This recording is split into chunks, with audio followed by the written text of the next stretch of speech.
जाने किस सिमत से आते हैं, किधर जा। मोहब्बत में भी हम तौहीद के कायल हैं। तुम मुझसे शादी करो या ना करो, लेकिन मुझ पर इल्जाम मत लगाना। दिले नादा संभल जा तू, बहुत धोखे हैं लोग, वो होते नहीं जो नजर आते। ये लो चाय। शुक्रिया। अच्छी तरह से चीजें देख लेना, कोई कमी रह गई होगी तो बाद में खरीद लेंगे। हमें इतनी ज्यादा चीजें खरीदने की क्या जरूरत थी? क्यों जरूरत नहीं थी? ईमा आपको मैं बहुत चाहत से इस घर की बहू बनाकर ला रही हूँ। वो तो ठीक है, लेकिन ईमा आपको कीमती चीजें पसंद नहीं, वो सादगी में खूबसूरत लगती है। अच्छी तरह समझ रही हूँ मैं कि तुम ऐसी बातें क्यों कर रहे हो। नूर के लिए तो तुमने लोन तक ले लिया, माँ का जेवर बेच दिया, और तो और घर बेचने के लिए तैयार हो गए। और इमाम के लिए सादगी, जो तुम्हें अपने आप से बढ़कर चाहती है। क्यों?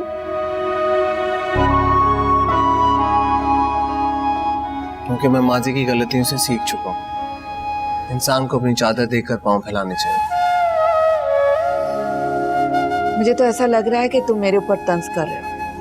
आप ही तो कहती थी कि इंसान को बदगुमान नहीं होना चाहिए। बिल्कुल कहा था मैंने, बदगुमानी बुरी चीज होती है, लेकिन इमाम को मैं अपनी दिली ख्वाहिश से बहू बनाकर ला रही हूँ। मैं चाहती हूँ उसके कदमों में दुनिया की हर चीज रखूं, क्योंकि वो उसकी हकदार है। और तुम देखना, वो साबित कर देगी कि मेरी पसंद तुम्हारी पसंद से कहीं ज्यादा बेहतर थी। चाहता तो मैं भी यही होंगी, बस जेब इजाजत नहीं देती। मैं तुम्हारी जेब पर ज्यादा बोझ नहीं आने दूंगी, तुम फिक्र मत करो।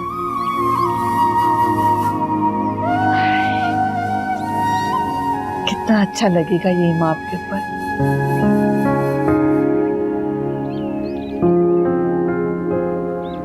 जी अब्बू, बस इस बात को यही रहने दें। अरे क्यों रहने दो बेटा, मुझे बताओ क्या हुआ। अब्बू आप जाके अम्मी को बताएंगे, वो अतिया खाला से बात करने के बजाय मुझे फोन करके मुझे डांटेंगे। बस छोड़े, मुझे ये बताएं कि इमाम की शादी के लिए तैयारियां शुरू हो गई? शादी की तैयारी मुकम्मल है बेटा, तुम मुझे अपनी बात बताओ, तुम मुझे परेशान लग रही हो। आपको किसी चीज की जरूरत है अब्बू? नहीं बेटा, तुम्हें किसने कहा है कि तुम्हारा बाप बिल्कुल ही गरीब है, कंगाल है, बेटी का फर्ज अदा नहीं कर सकता? अब मैं क्या कहूँ, किसने कहा? नहीं बताओ। मैडम फारूकी ने इमाम के जहेज की ऑफर की है। हाँ की है। तुम्हें तुम्हारी माँ ने बताया? नहीं, मुझे घर के मुलाजमों ने बताया। घर के मुलाजमों ने? क्या मतलब? असल में अतिया खाला ने ना मैडम फारूकी से ये बात मुलाजमों के सामने की थी। वो कह रही थी कि अशरफ साहब बड़े सफेद पोश आदमी हैं मगर गरीब हैं। जो पैसे थे मेरी और नूर की शादी पे लगा दिए, अब इमाम की शादी के लिए पैसे नहीं है। अच्छा, इसलिए मैडम ने मुझे जहेज की ऑफर की थी। जी, उन्होंने मैडम से कहा था कि जरा आप अशरफ साहब की हेल्प कर दें, उनके पास पैसे नहीं है। और जब मैंने ये बात मुलाजमों से सुनी, मैं बहुत शर्मिंदा हुई। ये अतिया चाहती क्या है? आपके एहसानों का बदला देना चाहती है। यानी मेरी इंसल्ट करके, बेइज्जती करके मेरी? बल्कि मुझे तो लगता है कि आपके नाम पे सास से पैसे भी बटोरती है। इसका मतलब है इस अतिया की बच्ची ने मुझे तुम्हारे ससुरालियों से नजरें मिलाने के काबिल भी नहीं छोड़ा। जी, और वो आप लोगों को महका नहीं, गैर समझती है। आपको याद है अरसम ने आपसे शिकायत की थी अतिया खाला की? अम्मी ने शायद ये बात जाके अतिया खाला से कर दी थी, तो अतिया खाला ने आके अरसम से कहा कि अगर तुम्हें मुझसे कोई शिकायत थी तो आके मुझसे कहते, तुम्हें गैरों में जाके बात करने की क्या जरूरत थी? अच्छा बेटा, मैं तुमसे बाद में बात करूंगा। ओके अब्बू, खुदा हाफिज, अपना ख्याल रखिएगा।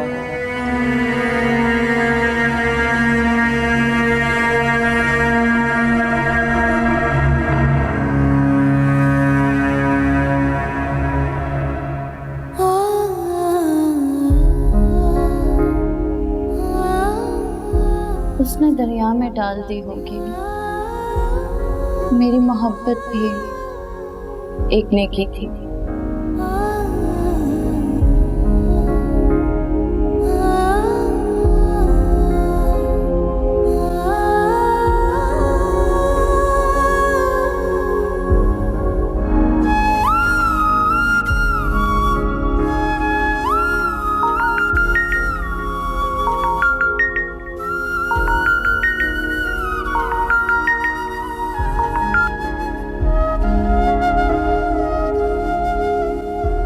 अस्सलाम वालेकुम। वालेकुम सलाम। डिस्टर्ब तो नहीं किया तुम्हें? नहीं, आपको ऐसा क्यों लगा? शायरों के लिए कौन सा लम्हा इल्हाम का हो, क्या पता। यकीनन वो लम्हे बहुत कीमती होते हैं और हर फनकार को ख्वाहिश होती है उनसे भरपूर फायदा उठाने की। मगर क्या? मगर कुछ लोग ऐसे होते हैं जिन पे वो लम्हात कुर्बान कर देने को जी चाहते हैं। और कुछ लोग ऐसे भी होते हैं जिनसे मुंह मोड़ लेना चाहिए। वो कोई कीमती गिफ्ट दें तो इनकार कर देना चाहिए। आप कहना क्या चाहते हैं, मैं समझी नहीं। यही समझाने के लिए कॉल किया। नूर कोई गिफ्ट दे तो मत लेना।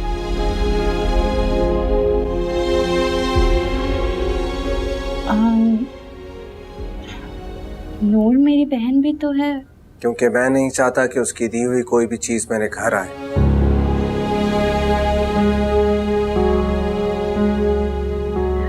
इसका मतलब है आप नूर को अभी तक भूले नहीं? नहीं भूला। पहले मैं उससे मोहब्बत करता था, वो मेरे दिल में रहती थी। अब मैं उससे नफरत करता हूँ, मेरे दिमाग में रहती है हर वक्त। अगर मैं कहूँ उसे दिल और दिमाग दोनों से निकाल दें तो? इसलिए तो कह रहा हूँ कि उससे ताल्लुक रखने वाली कोई भी चीज मेरे घर नहीं आनी चाहिए। ताल्लुक तो मेरा भी उससे है। तो मैं उससे हर ताल्लुक तोड़कर मेरे घर आना होगा। मैं तोड़ दूंगी। आपका अपने बारे में क्या ख्याल है? मोहब्बत तो मुझे उससे रही है। रही बात नफरत की, तो मैं कोशिश करूंगा कि आहिस्ता आहिस्ता खत्म हो जाए। मुझे उससे दूर रखने की कोशिश करना। एक जरा सी जिंदगी और दिल में है कई,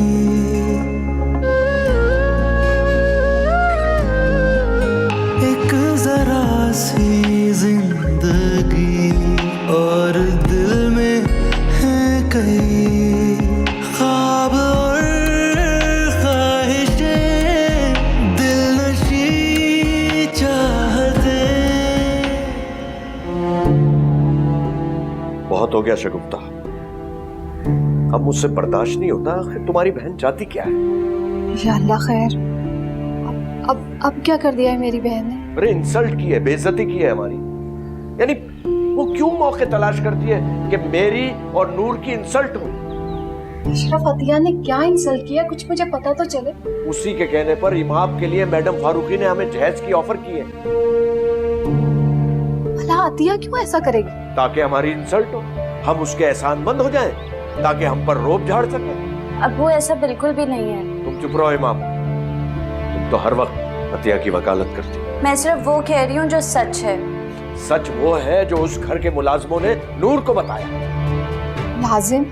ये मुलाजिम बीच में कहाँ से आ गए? यही तो तुम्हारी बहन की बेवकूफी है। उसने मिसेस फारूकी के नौकरों के सामने कहा है कि अशरफ के पास इमाम को बहाने के लिए कोई पैसा नहीं है, वो एक कगला आदमी है। सॉरी अब्बू, ये बात नूर जरूर कर सकती है लेकिन अतिया खाला नहीं। क्यों? तुम्हें अतिया पर बड़ा अंधा एतमाद है? जी है, क्योंकि ये बात मैडम फारूकी बहुत पहले मुझसे कह चुकी हैं। उन्होंने मुझसे कहा कि तुम मेरी बहू नहीं बनी लेकिन मेरी बेटी जरूर हो। तुम्हें किसी भी चीज की जरूरत हो, बल्कि तुम्हारा पूरा जहेज मैं दूंगी। मैंने उन्हें ये कह के मना किया कि मेरे अब्बू को ये बात अच्छी नहीं लगेगी, वो कभी नहीं मानेंगे। ठीक है, मैं अभी जाता हूँ मैडम फारूकी के घर, उनके नौकरों को बुलाऊंगा और मैडम फारूकी से कहूंगा पूछे इनसे क्या सच है और क्या झूठ। दोनों बच्चियों को उस घर के नौकरों के सामने तमाशा मत बनाए अशरफ, और मैडम फारूकी के सामने उन दोनों की क्या इज्जत रह जाएगी। मैडम फारूकी के सामने अब मेरी क्या इज्जत रह गई है? भाई मैं तो भिखारी हूँ, मैं तो कंगला हूँ, बेटी की शादी नहीं कर सकता। ये बात नूर और अतिया को यहाँ बुलाकर भी पूछी जा सकती है अशरफ। अब्बू मैं कल ही अतिया खाला से बात करती हूँ, उन्हें यहाँ बुलाती हूँ, आप नूर को यहाँ बुलाएं।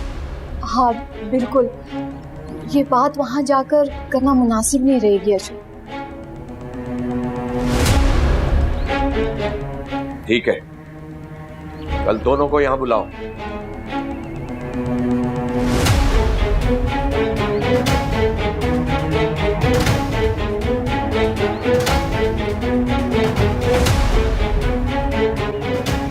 आप परेशान मत हो।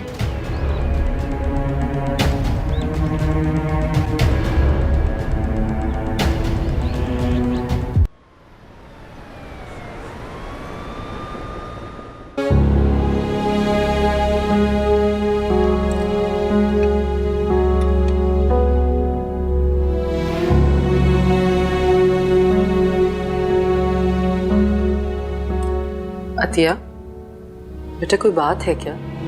मुझे साइम ने बताया कि तुम रो रही थी। नहीं अम्मी, बस ऐसे ही। ऐसे ही तो कुछ नहीं होता बेटा। क्या बात? अम्मी मैंने तो कई बार पूछने की कोशिश की लेकिन कुछ बताया नहीं अतिया ने। कोई खास बात नहीं थी, आपको और अम्मी को परेशान नहीं करना चाहती थी। लेकिन मैं परेशान हो रहा हूँ ना। और अब मैं हो रही हूँ परेशान। मेरी बड़ी बहू सारा दिन घर में हंसती मुस्कुराती रहती और कमरे में जाकर रोती है। ये तो है ना परेशानी की बात। बस कुछ लोगों ने अम्मी अब्बू याद दिला दिए। लेकिन आज तो तुम सारा दिन मेरे साथ थी ना, तो लोग कहाँ से आ गए? हाँ अतिया, आज तो तुम सारा दिन बहुत खुश नजर आई मुझे। इसी खुशी ने अम्मी अब्बू याद दिला दिए। आज अगर वो जिंदा होते तो मुझे इस घर में खुश देखकर कितना खुश होते।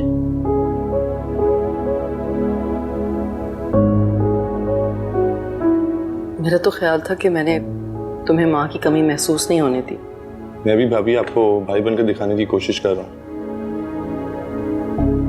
और मेरी मोहब्बत में भी कोई कमी नहीं। अगर हम बस खामोशी से खाना खा ले तो कुछ लोगों को असल में ना परेशान रहने की आदत होती है। मेरी अम्मी ने हमेशा अतिया खाला को बहन के बजाय बेटियों की तरह रखा है और अब्बू ने साली के बजाय बेटियों की तरह रखा है, लेकिन गैर ये समझती है उन्हें। क्यों अर्सम? शी भाभी एक दिन कह रही थी मेरा माँ बाप से होता है, वो घर इनके भाई और बहनों का है, मेरा नहीं। अतिया खाला को वैसे अल्लाह का शुक्र अदा करना चाहिए कि इतने बड़े घर की बहू बनी है, वरना तो ये ऐसा घर ख्वाब में भी नहीं देख सकती थी। मुझे किसी से कोई शिकायत नहीं है। होनी भी नहीं चाहिए। माँ जैसे प्यार करने वाली सास मिली हुई है, इतने चाहने वाले शौहर मिले हुए, और क्या चाहिए आपको? मैं अल्लाह का शुक्र अदा करती हूँ। लेकिन मुझे जेठ जी से शिकायत है। कैसी शिकायत? माँ और बीवी को लंच पे ले गए, मुझे और असम को भूल गए, मैं पूछा तक नहीं। सच में जाए तो क्या मैं झूठ बोल रही हूँ? मिठानी साहिबा अपनी सास और शौहर को लेके लंच पे चली गई और हमें पूछा तक नहीं। भाई ये आपने ज्यादती की है। ऐसी बात नहीं यार, तुम लोग घर पे नहीं थे, वरना तुम लोग को जरूर ले जाता। फोन तो था ना आपके पास, आप कॉल कर सकते थे। मुझे लगा तुम लोग शॉपिंग कर रहे होगे इसलिए बिजी हो गए। आई एम सॉरी अगर तुम लोग को बुरा लगा, नेक्स्ट टाइम ले जाऊंगा। खैर हम क्यों इस बात पे आर्ग्यूमेंट कर रहे हैं? खाना खाओ प्लीज, छोटी छोटी बातें हैं, खाना निकालो।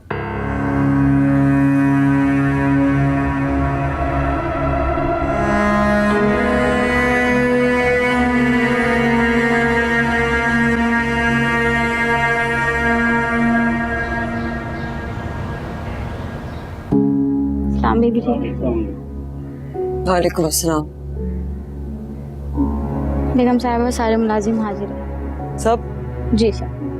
ठीक है, सब कान खोल के मेरी बात सुनो। मेरा नाम नूर साहिबा है। क्या है? नूर साहिबा।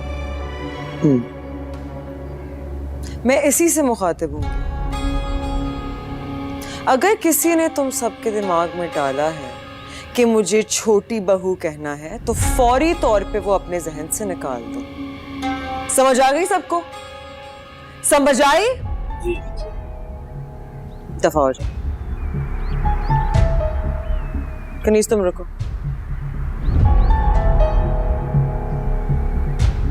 ये आंटी तो स्कूल गई हैं, अतिया कहाँ निकल पड़ी? यहाँ से तो बेगम साहिबा के साथ गई है, वहाँ से वो साइम साहब के ऑफिस जाने की बात कर रही थी। जेठ जी के ऑफिस? हाँ। नूर साहिबा मैं जाऊँ, किचन में बहुत काम है। ठीक है जाओ, मगर पहले मेरे लिए एक फ्रेश सेब का जूस निकाल दो फौरन। जी अभी लाई।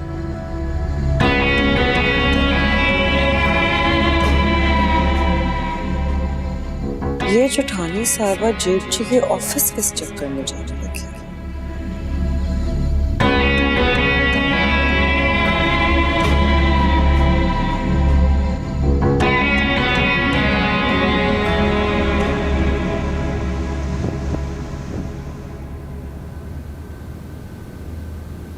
यहाँ से तो बेगम साहिबा के साथ गई है, वहाँ से वो साइम साहब के ऑफिस जाने की बात कर रही थी।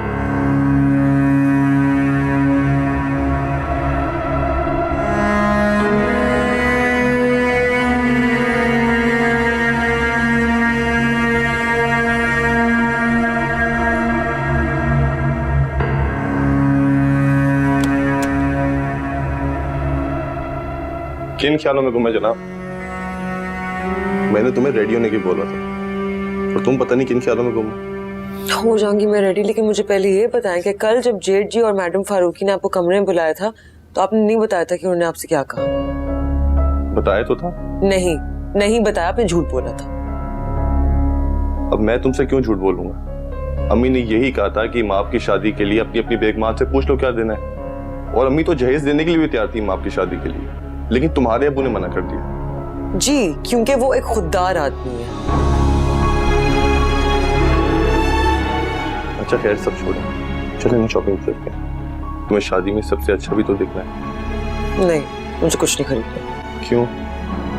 अब क्या हुआ? अब तो अम्मी से भी इजाजत ले ली हम लोगों ने। अरसब, आप इंडिपेंडेंट कब होंगे? कब तक हम ये छोटी मोटी शॉपिंग्स के लिए परमिशन लेते फिरेंगे मैडम फारूकी और अतिया खाला से? तुम कहना क्या चाहती हो? मैं कहना ये चाह रही हूँ कि अतिया खाला के कहने पे आंटी पूरा जहेज देने को तैयार हो गई थी इमाम के लिए। क्यों? क्योंकि जेठ जी पूरा बिजनेस संभालते हैं और मेरी इस घर में इंपॉर्टेंस ही नहीं है, क्योंकि मेरे शौहर कुछ नहीं करते। बिल्कुल गलत। मैं इस घर का सबसे डांटता हूँ। मैं काम करूं या ना करूं किसी को कोई फर्क नहीं पड़ता। तुम मेरी बीवी हो, मेरी मोहब्बत हो, इसीलिए तुम इस घर में सबसे ज्यादा इंपॉर्टेंट हो। और जहां तक अम्मी की बात है, तुम्हारे कहने पर अम्मी इमाम की शादी के लिए जहेज या तो उसके पूरी शादी का खर्च उठाने के लिए तैयार है। तुम अपने अब्बू से बात तो करो। नहीं, मेरी बात समझने की कोशिश करें। अब से प्लीज ऑफिस जाना शुरू करें, जेठ जी का हाथ बटाएं। देखिए, वो पूरा दिन सुबह से शाम तक काम करते हैं और हम मौज मस्तियां करते हैं, अच्छा नहीं लगता। बात तो ठीक कह रही हो तुम। कसम से कभी कभार लगता है कि उनकी कमाई पे ऐश कर रहे हैं। अच्छा बाबा अच्छा, इमाम की शादी के बाद मैं अब ऑफिस ज्वाइन कर लूंगा। आप खुश? बहुत। अच्छा अब जल्दी से तैयार हो जाओ, शॉपिंग पे जाना है। शादी में कितने दिन रह गए? चलो उठो, जल्दी से तैयार हो जाओ। ठीक है, बस बाल बना के।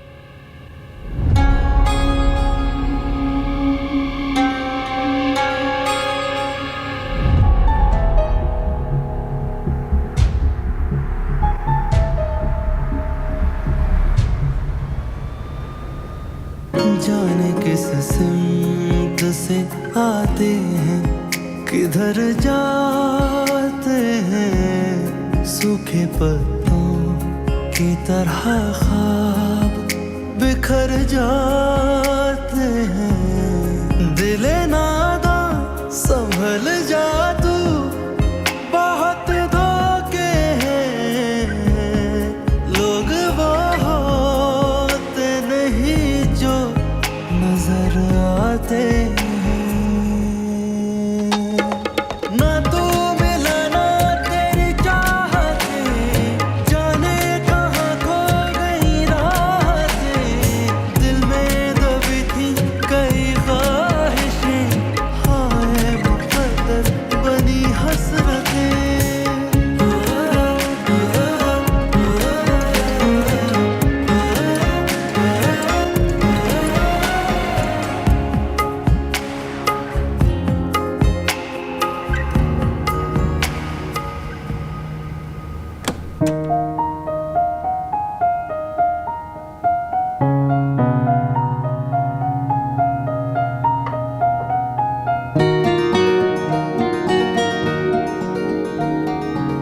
आज तो एक बार फिर दुल्हन बनी नजर आ रही है।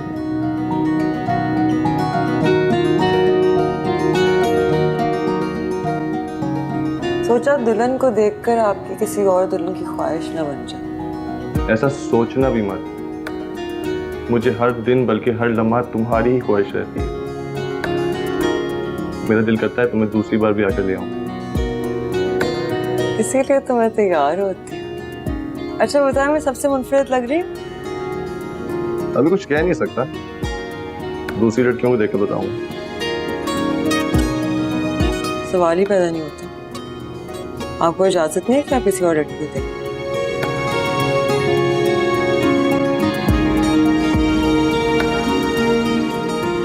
वो तुमने ये इयररिंग्स इमाम को गिफ्ट देने के लिए नहीं लिए थे? हाँ, लेकिन फिर मुझे पसंद आ गई, मैंने रख ली। जब मुझे कोई चीज़ पसंद आती है मैं ये नहीं देखती कि मैंने किसके लिए ली थी, चाहे बहन हो, खाला हो, जो। तो इमाम को क्या गिफ्ट दोगी?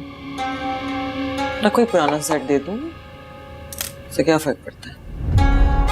अच्छा तुम तैयार होकर नीचे आ जाओ, मैं अम्मी को जरा देख लूं। ठीक है, 5 मिनट। हाँ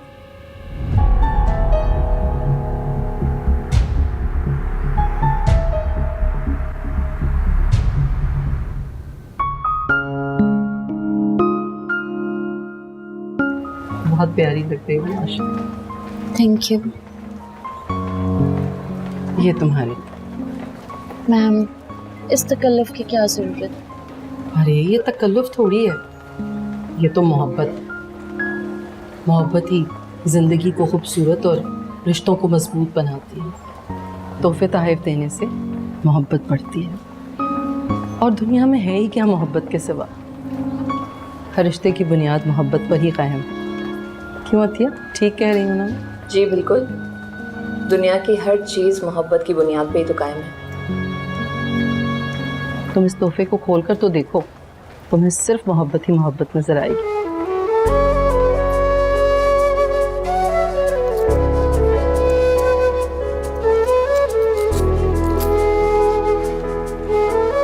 मैं हेल्प कर दूं? जी।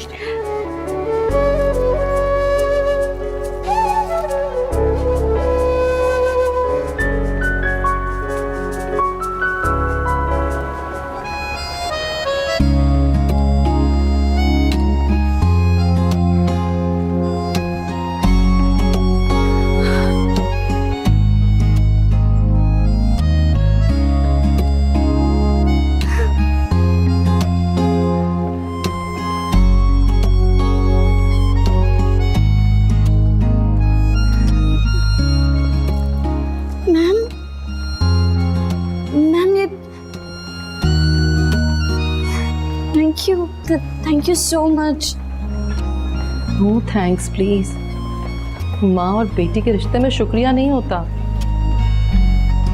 मैम, ये तोहफा मेरे लिए इतना कीमती है, मैं आपको बता नहीं सकती। मेरा बस चले मैं इसे तमाम तहाइफ के ऊपर रखूं।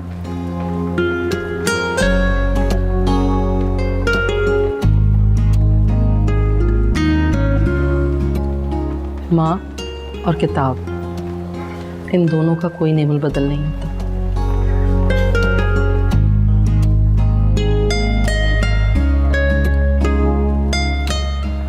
चलो तुम दोनों बातें करो, मैं जरा तुम्हारी अम्मी से मिल लूं।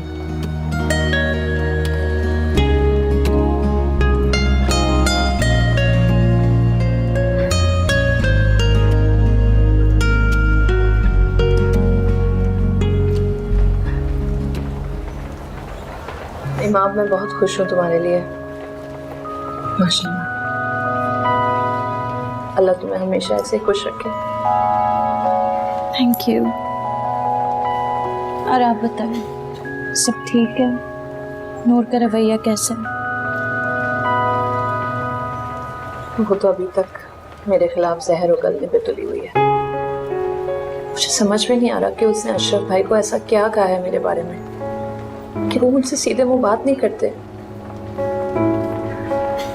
हालांकि मैंने अब्बू को साफ साफ कहा था कि नूर झूठ बोलती है। खैर छोड़ो, इस खुशी के मौके पे हम क्या बात लेकर बैठ गए। सब ठीक है, तुम परेशान मत हो।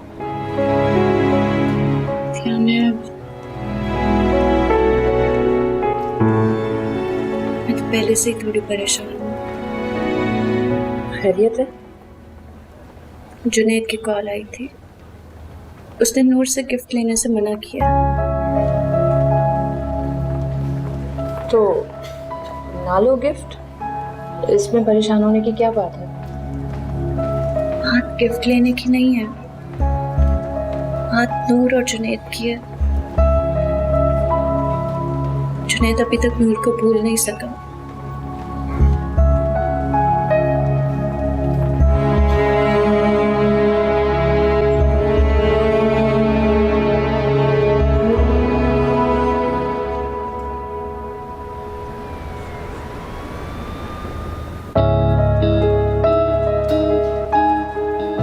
अस्सलामुअलैकुम। माशाल्लाह इमाम, कितनी प्यारी लग रही हो। आखिरकार तुम भी दुल्हन बन ही गई। हाँ, खुश रहो। ये लो तुम्हारे गिफ्ट। क्या हुआ? लो, तुम्हें क्या किसी की इजाजत की जरूरत है मुझसे गिफ्ट लेने के लिए? सॉरी, मैं तुमसे गिफ्ट नहीं ले सकती। देख ले अम्मी, इमाम साफ मेरी इंसल्ट कर रही है, फिर आप कहती हैं कि मैं इसके साथ ज्यादती करती हूँ। माँ बेटा, बुरी बात। देखो तुम्हारी छोटी बहन है, कितने खलूस के साथ तुम्हारे लिए गिफ्ट लाई, रख लो ना। सॉरी अम्मी, मैं ये गिफ्ट नहीं ले सकती। क्या पता कब ये वापस लेने मेरे ससुराल आ जाए। मैं मानी आऊँगी, तुम फिक्र मत करना। लेकिन अब मुझे साफ नज़र आ रहा है कि आज भी मेरी जेठानी जी रुकी नहीं तुम्हारे कानों में मेरी मुखालफत भरने के लिए। नूर, तुम्हें कितनी बार समझाया है कि अतिया को खाला कहा करो। ये जेठानी क्या होता है? जब से मेरी शादी हुई है तब से खाला नहीं जेठानी बन के ही मेरे साथ रह रही है। सारी हरकतें जेठानियों वाली है, खालाओं वाली नहीं। ले लो, वरना मैं अब्बू से शिकायत लगा दूंगी।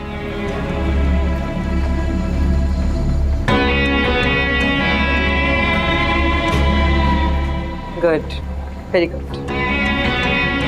मैं जाके ऐसों को देखती हूँ, मेरे बगैर उनसे एक मिनट भी नहीं गुजारा जाता। ढूंढ रहे होंगे मुझे।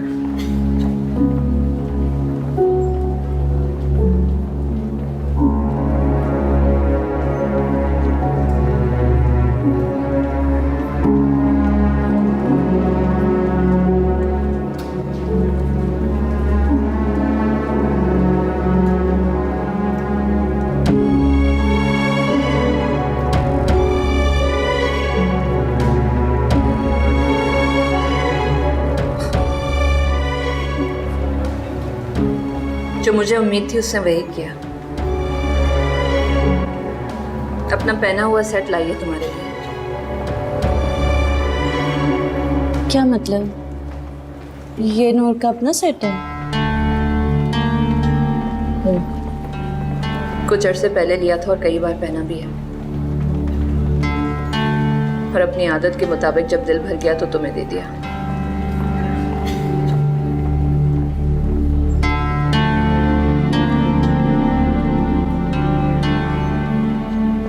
अम्मी, ये सेट नूर को वापस कर दीजिएगा, मैं उसकी उतरा नहीं पहन सकती।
शेख, क्या आपको ये निकाह कबूल है?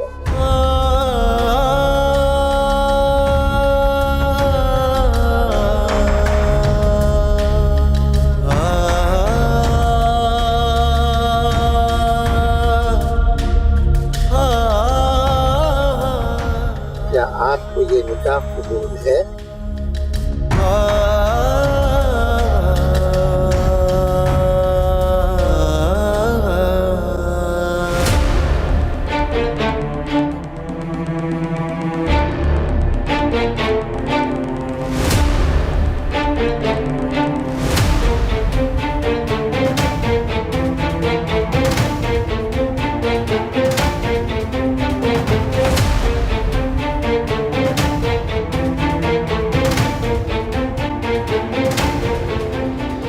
जुनैद, जवाब दो बेटा।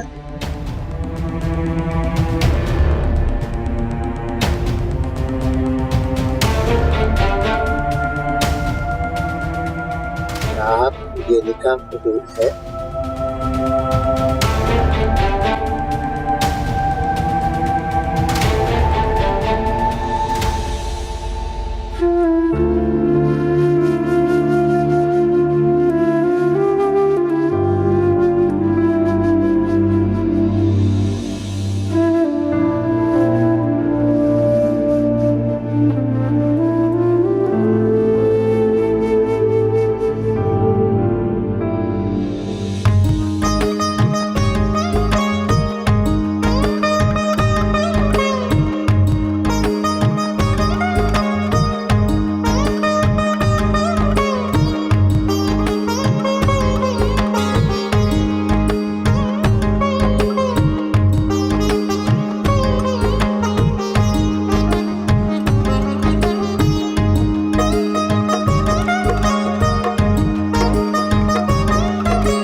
अब देखना नूर साहिबा मैं क्या करता हूँ।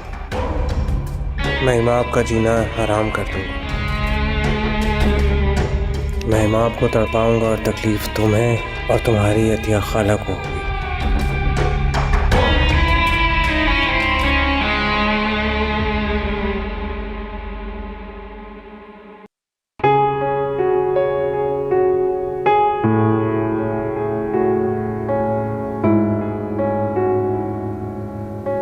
जो मुझे उम्मीद थी उसने वही किया। अपना पहना हुआ सेट लाई है तुम्हारे लिए। कुछ अरसे पहले लिया था और कई बार पहना भी है, और अपनी आदत के मुताबिक जब दिल भर गया तो तुम्हें दे दिया।